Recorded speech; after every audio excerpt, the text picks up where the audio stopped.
ఇందిరమ్మ రాజ్యం తెస్తానని అధికారంలోకి వచ్చిన రేవంత్ రెడ్డి తెలంగాణలో పర్యావరణాన్ని రక్షిస్తానని చెప్పి హైడ్రా చట్టాన్ని తీసుకొని వచ్చినటువంటి రేవంత్ రెడ్డి గారు కొన్ని వేల చెట్లని కొన్ని వేల పశు సంపద నిలయంగా ఉన్నటువంటి సెంట్రల్ యూనివర్సిటీలో ఉన్నటువంటి చెట్లను నరికివేయడాన్ని హైడ్రా రంగనాథ్ కళ్ళు మూసుకొని ఎట్లా చూస్తున్నాడో ఒకసారి సమాధానం చెప్పాలి. 1973లో 2400 ఎకరాలు ఇచ్చి హైదరాబాద్ సెంట్రల్ యూనివర్సిటీ అనే ఒక విశిష్టమైనటువంటి యూనివర్సిటీని తెలంగాణ ఉద్యమాన్ని అణిచేందుకు ఆ రోజు కాంగ్రెస్ పార్టీ ఇస్తే ఇందిరమ్మ పేరు చెప్పుకొని అధికారంలోకి వచ్చినటువంటి రేవంత్ రెడ్డి పేరుకు ముందు ఒకసారి పథకానికి వెనకాల ఒకసారి ఇందిరమ్మ జపం లేకుండా బతుకుతున్నటువంటి రేవంత్ రెడ్డి కాంగ్రెస్ సర్కార్ ఇందిరమ్మ ఇచ్చినటువంటి 2400 ఎకరాల హైదరాబాద్ సెంట్రల్ యూనివర్సిటీ భూముల్లో 400 ఎకరాల భూముల్ని మా ఇష్టారాజ్యంగా అమ్ముకుంటామనేటువంటి అధికారం రేవంత్ రెడ్డికి కాంగ్రెస్ సర్కార్కి ఎక్కడుందో ప్రజలకు చెప్పాలి. టీఆర్ఎస్ ఎలియాస్ బీఆర్ఎస్ పార్టీ అధికారంలో ఉన్నప్పుడు సర్కారు భూములు అమ్ముకుంటే పీసీసీ ప్రెసిడెంట్గా అంతంత ఎత్తెగిరినటువంటి రేవంత్ రెడ్డి గారికి పీసీసీ అధ్యక్షుడి నుంచి ముఖ్యమంత్రి సీట్లోకి మారంగానే ప్రభుత్వ భూములు అమ్ముకోవడం న్యాయమని చెప్పింది ఎవరో ఒకసారి రేవంత్ రెడ్డి గారు ప్రజలకు చెప్పాలి. ఆడలేక మధ్యలో ఓడిందన్నట్టు ప్రభుత్వ పరిపాలన చాతగాక అటు రవీంద్ర భారతిలో ఇటు అసెంబ్లీలో నాకు చాతనైతే లేదు, నాకెవరు అప్పులు ఇస్తలేరు, నేను ప్రభుత్వాన్ని నడపలేకపోతున్నా అని చెప్పి పరోక్షంగా చెప్తూ ప్రభుత్వ భూములు అమ్ముకునే ఈ కార్యక్రమాన్ని భారతీయ జనతా పార్టీ ఖచ్చితంగా ఖండిస్తుంది. మొత్తం పార్టీ విద్యార్థుల పక్షాన నిలబడుతుంది.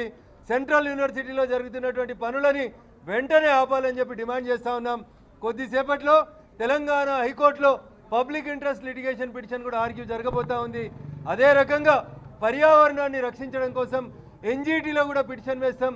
ప్రజాప్రతినిధులుగా మేమందరం అటు న్యాయస్థానాలను కూడా ఆశ్రయిస్తాం, ఆ భూములను రక్షిస్తాం, విద్యార్థులకి అండగా నిలబడతాం.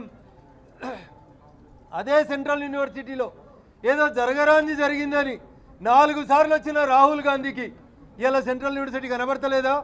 సెంట్రల్ యూనివర్సిటీలో విద్యార్థుల మీద పోలీసుల లాఠీచార్జ్ కనబడతలేదా? ఒక్కసారి రాహుల్ గాంధీ గారు ఆలోచించాలి.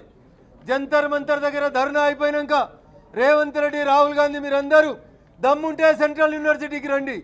ఏ సెంట్రల్ యూనివర్సిటీని వేదికగా పెట్టుకొని భారతీయ జనతా పార్టీని బదనాం చేసేందుకు మీరు గత ప్రభుత్వంలో ప్రయత్నం చేసిర్రో, ఇలా నీకు ముఖ్యమంత్రి నీ రాహుల్ గాంధీకి చేతనైతే ఒక్కసారి సెంట్రల్ యూనివర్సిటీ గేట్ కాడికి రా. ఆ రోజు ఎట్లొచ్చినావో ఇవాళ అట్లొచ్చి విద్యార్థుల పక్షాన నిలబడు. ఇవాళ అక్కడ ఉన్న విద్యార్థులు నీకు సమాధానం చెప్తారు, నీ పార్టీకి సమాధానం చెప్తారు. అందుకని మంత్రులు వచ్చి మేము కోర్టులో గెలిచినాం, ఏమిచ్చింది కోర్టు ఆర్డరు? ఒక్క మంత్రి అనేది చదివిండి ఆ కోర్టు ఆర్డర్ని.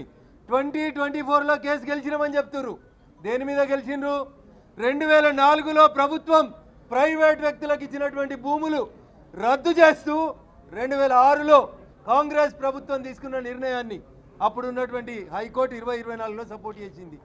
2024లో వచ్చిన జడ్జిమెంట్ నాడు 2006లో కాంగ్రెస్ పార్టీ తీసుకున్న నిర్ణయం ప్రైవేట్ వ్యక్తులకు ఇవ్వాలనే నిర్ణయానికి వ్యతిరేకంగా వచ్చింది.